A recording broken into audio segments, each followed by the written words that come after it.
mga ulat na aming binantayan. Ang Hacienda Luisita sa Tarlac. Paano namin babayaran yun? Etong na magsasaka ka, inungutang lang namin. Ano pang matitira saan pagkain sa pamilya namin? Yung pangangailangan namin sa buhay namin, ano pang babayad namin? Pamigay na. Yung lupa, wag nang bayaran sa mga magsasaka. At ang bentahan ng pekeng gamot. Ano yung nilalagay?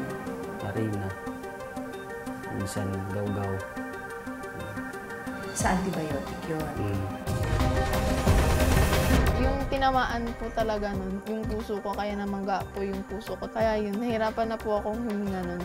Dahil daw po sa pag-inom ko ng antibiotic. Itong mas malawakang pagbabantay. Sa mga isyu ng pamahalaan at lipunan. Reporter's Notebook.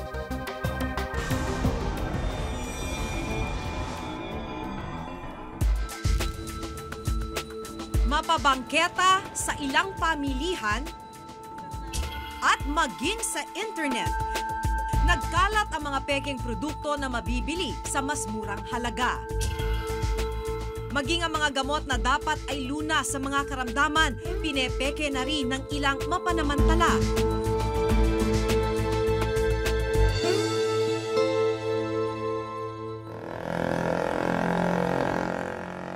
Tatlong taon nang napasok sa iligal na trabaho si Ronald, hindi niya tunay na pangalan.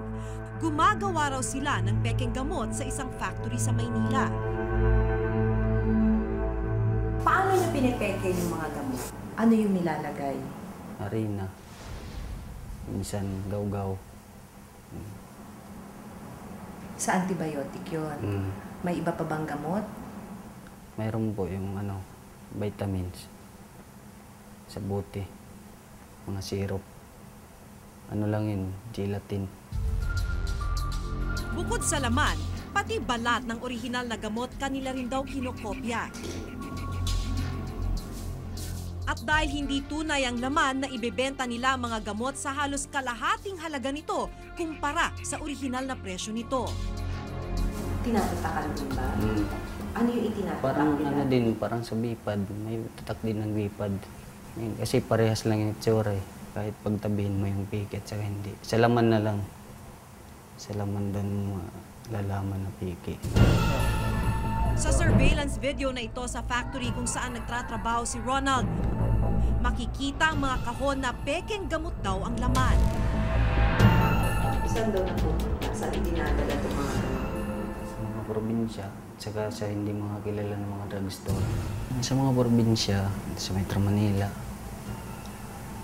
gaya Bulacan, Bisaya, Batangas, ganyan. May mga deliver din yun. Alam ni Ronald na delikado ang napasok niyang kalakaran, pero tila wala pa sa plano niya ang tumigil dito. Minsan lang konsyensya ka ba? Oo, siyempre. Kasi mga bumibili, nakakaawa din pag makabili ng piki. Ikaw, kinakabahan ka ba na yung mismong pamilya mo makakabili ng ganyan? Oo, siyempre. Pero sinasabi ko sa kanila yun. Huwag kayong bibili yung mga mumurahin, yung naglalako. Ano yan, kayong bibili. Dahil mga piki yun. Ayon sa pag-aaral ng Department of Health, isa sa bawat 10 gamot na ibinibenta sa Pilipinas ay peke o tinatawag na counterfeit drug. Kadalasang pinipeke raw ang mga vitamins, antibiotics, gamot sa hypertension at diabetes. Malaki ang epekto ng mga peking gamot sa kalusugan ng sino mang uminom ng mga ito. Halimbawa, bibili siya ng peking gamot na hindi naman pala totoong anti-diabetic drug na yun. Hindi pala siya na-treat yung kanyang diabetic problem, yung sakit niya. Ganun po kadelikado. Kaya sabi po ng ating mga dalubhasa, nakakamatay po ang peking gamot.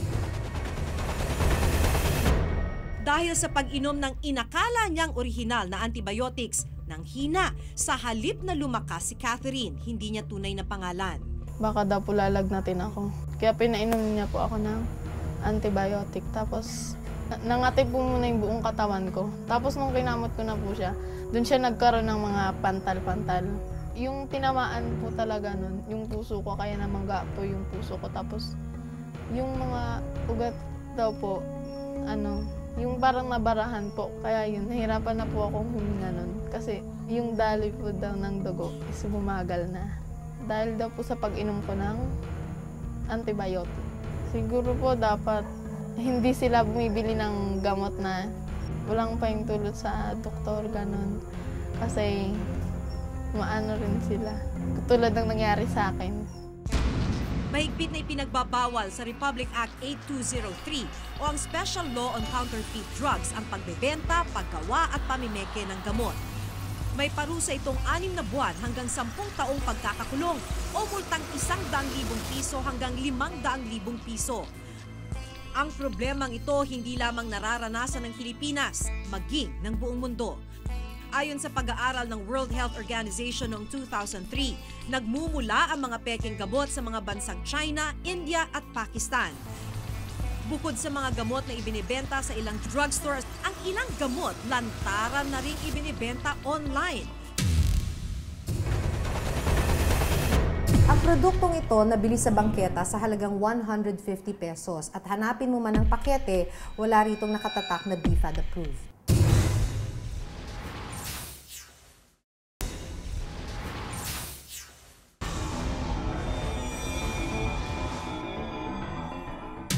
Sa tala ng FDA, isa sa nangungunang counterfeit drug sa bansa ang mga erectile dysfunction drug. Sa site na ito, makikita ang mga umunoy peking food supplement na hindi aprobado ng FDA. Sa pamamagitan ng mga impormasyong nakuha namin online, mabilis kaming nakabili ng isang bote ng nasabing gamot. Maging sa bangketa, talamak din ang bentahan ng erectile dysfunction drugs. Sa surveillance video na ito, sinubukan ng aming asset na bumili ng nasabing gamot. Madali siyang nakabili ng isang kahon ng tinatawag nilang red peanut. Ang produktong ito nabili sa bangketa sa halagang 150 pesos at hanapin mo man ang pakete, wala ritong nakatatak na BFAD approved. Ipinakita namin sa Food and Drug Administration o FDA ang 2 uri ng gamot na aming nabili. Makikita po natin doon sa kanyang packaging, ito po ay talagang bawal at saka definitely hindi po tayo nagre-rehistro ng ganitong mga produkto na malaswa yung kanyang packaging. Aminadong FDA na hirap ang ahensyang mapigilan ang paglaganap ng bentahan ng peking gamot, lalo na ang mga ibinibenta online.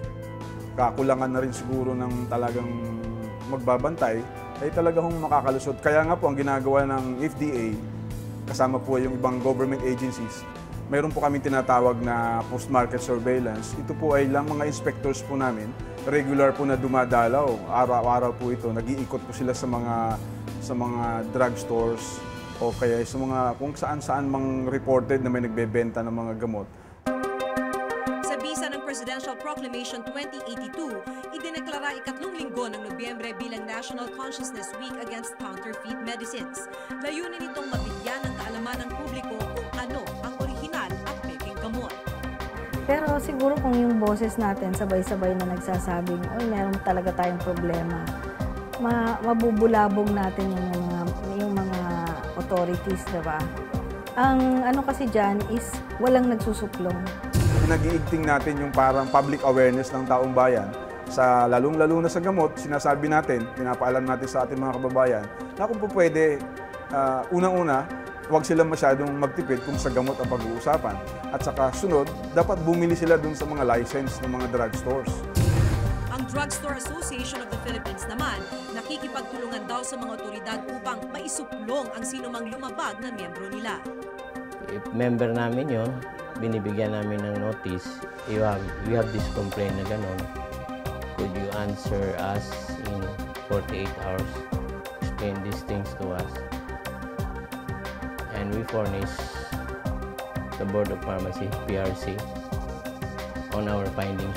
Pag na-confirm natin na itong drugstore na to o itong individual na to ay nagbibenta nga ng peking gamot, depende yan sa kung anong kalalabasan ng operation. Pero usually, we apply for search warrants for violation ng FDA law. May paalala naman ng FDA para sa publiko sa mga pagkakataong kailangang bumili ng gamot. Yung isang packaging ng peke ay hindi ganun kaganda yung pag-iimprenta. Minsan mali-mali pa yung spelling. Habang tumatagal sa halip na malunasan, tila nananatili ang problema sa mga pekeng gamot sa bansa. Mahalagang magkaroon ng mabisa at intensibong programa ang pamahalaan upang mahuli ang mga sangkot sa ganitong kalakaran. Masusing pagbabantay naman mula sa mamamayan ng kailangan upang hindi na mabiktima. Ako si Maki Pulido at ito ang nakatala sa aking Reporter's Notebook. Paano namin babayarin yun? Etong na magsasaka ka, inungutang lang namin. Ano pang matitira sa pagkain sa pamilya namin? Yung pangangailangan namin sa buhay namin, ano pang babayad namin? Pamigay na. Yung lupa, wag nang bayaran sa mga magsasaka.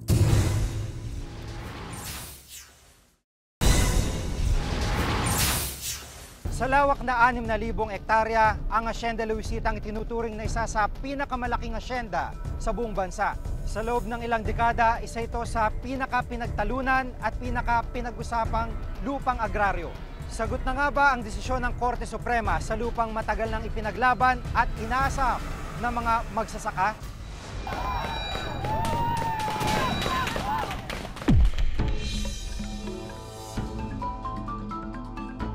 Ganado sa pagtatanim ang mga magsasakang ito sa Hacienda Luisita. Ang mga bagong punlang itinatanim nila, simbolo raw ng bagong simula para sa mga magsasaka. Dekada na binilang ng kanilang mga kamay sa pagbubungkal at pagtatanim sa lupa ng asyenda. Ang kaibahan lang ngayon, ang lupang kanilang sinasaka, maaari nang mapa sa kanila. Matapos ang matagal na paghihintay, ipinag-utos ng Korte Suprema na kailangang ipamahagi sa mga magsasaka ang asyenda. Ang desisyon ng Korte Suprema ay nagbibigay ng malaking pag-asa para sa mga magsasaka dito sa Hacienda Luisita. Nakalipas na mahigit 2 dekada ay makukuha na nila ang lupang sarili nilang bubungkalin.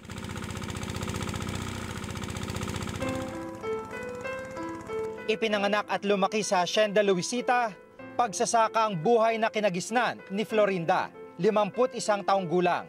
Maging ang kanyang mga magulang, sa asyenda rin ipinanganak at namatay. Kaya sa 5 dekadang pagsasaka niya sa asyenda, tila nagbunga ng araw ang paghihirap nila. Matagal kami naghintay, marami pang kaming naranasan na talagang pinakamahirap. Kahit na pagod kami sa kasisigaw sa lansangan, sinisigaw namin sa rally, ang karapatan namin ngayon, nagtagumpay na kami, masaya na kami, naris lahat yung pagod namin.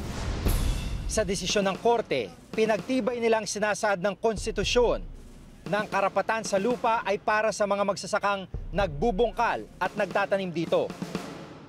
Ang lupa ng asyenda, katumbas ang 30% stock sa mga magsasaka, habang ang natitirang assets ng kumpanya, kabilang ang 67% na stocks ng mga kawangko. Kung tutusin, 7 pangulo na ang pinagdaanan sa usapin ng Hacienda Luisita. Mahaba ng tinahak nitong landas sa kasaysayan. 1957 nang mabili ng pamilya Kawangko sa mga Kastila ang asyenda sa probisyong kailangang may pamahagi ang lupa sa mga magsasaka nito matapos ang 10 taon. Pero pagsapit ng 1967, walang lupang naipamigay. 1986, bit-bit ang reforma sa lupa bilang isa sa kanyang mga programa na iluklok si Cory Aquino bilang Pangulo ng Bansa. Pero matapos ang 11 buwan, naganap ang Menjola Massacre. Ang panawagan sa reforma sa lupa nauwi sa pagkasawi ng 13 ralista. 1989, sa ilalim ng Administrasyong Aquino, naisabatas ang Comprehensive Agrarian Reform Program o CARP.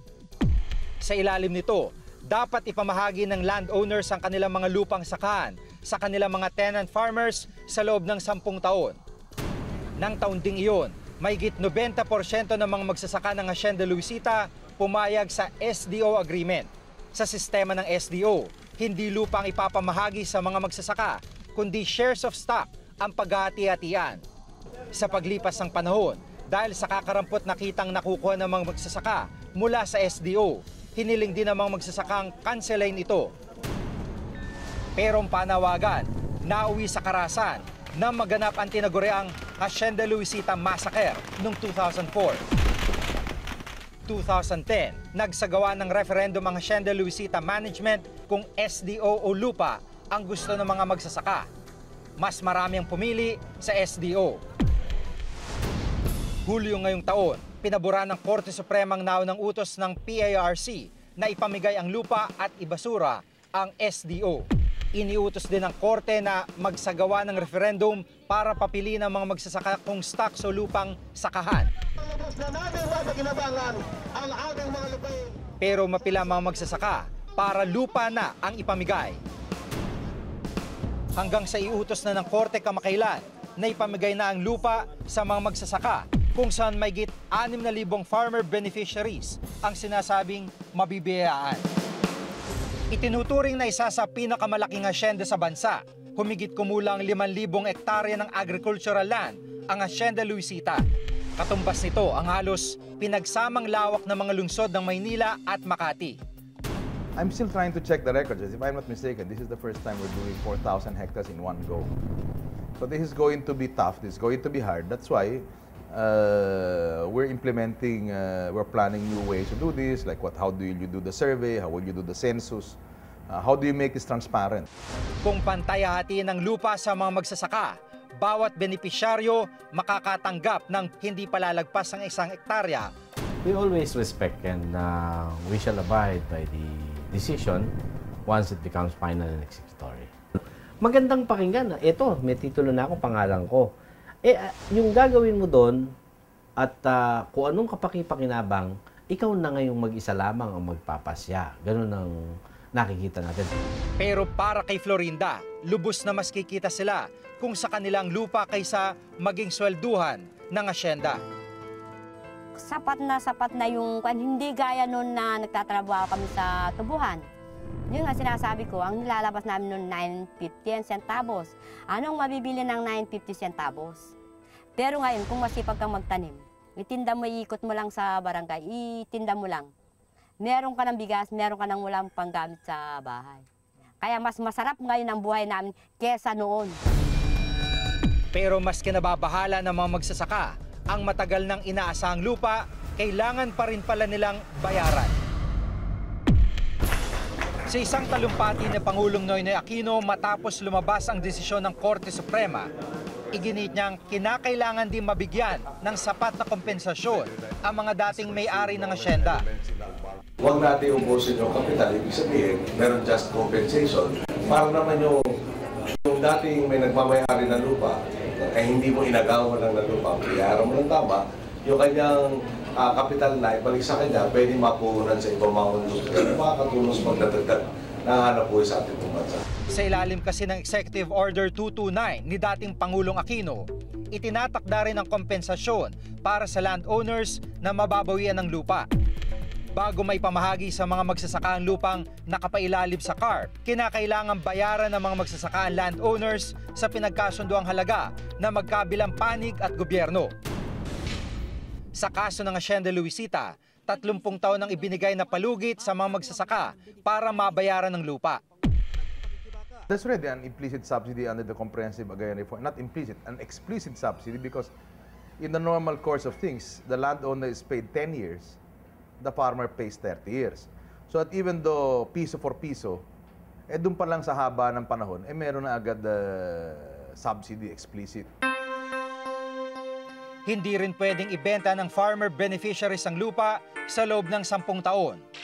At kapag hindi nabayaran ng mga magsasaka ang itinakdang halaga, pagka hindi nakapagbayad, pwedeng bawiin yung lupa mula sa kanya.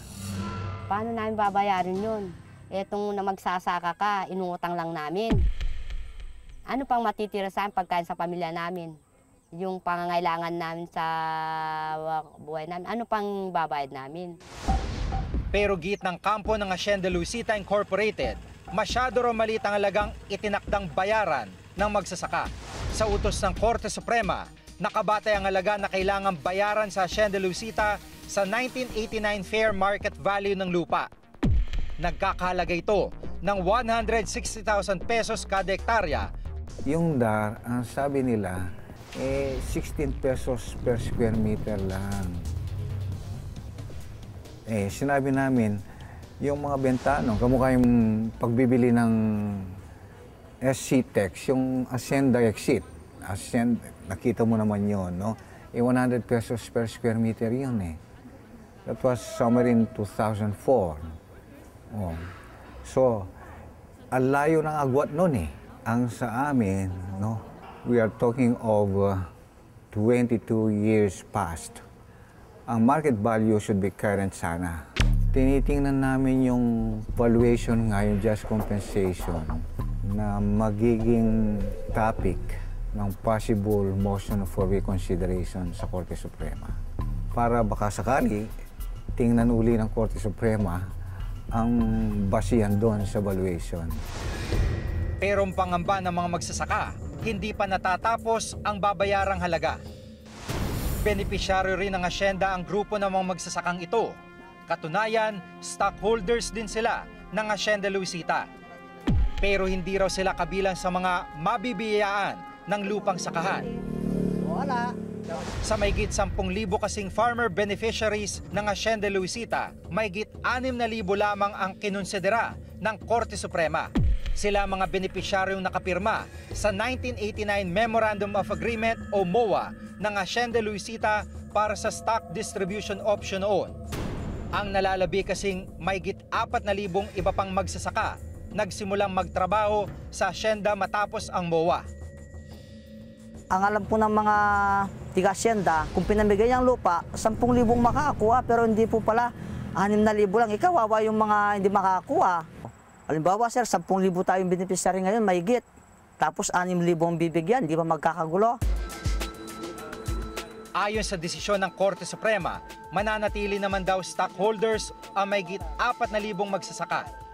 Baka hindi man masaka yan, baka agawin ng 4,000, magkakagulo kami. Oo. Paano pagtatrabawin namin, sir, kung bibigay na? Sigurado magkakamatayan doon, sir, kung pag ganun nangyari. Ayaw nila mga tao yun. Kaya para sa grupo, ilalaban din nila ang kanilang karapatan para sa lupa. Kaya kung kami tinatanong siya talaga, ang maganda, magre-request kami sa Supreme Court, pumunta sa barangay bago ipairal yung naging desisyon ng Supreme Court para alam nila talaga kung anong gusto talaga ng mga tao. Sa tala ng Department of Agrarian Reform, sa loob ng mahigit 20 taon, 80% pa lamang ng mga CARP plants ang naipapamahagi. Sa ilalim ng CARP, umaabot sa mahigit 1,000,000 hektarya pang agraryong lupang kinakailangang ipamahagi sa buong bansa. I haven't seen any agrarian reform program in the world that has lasted 25 years in terms of implementation. Bakit? Sapagkat kinakailangan mabilis yan eh. Kasi the longer it takes, the better the resistance of the landlord.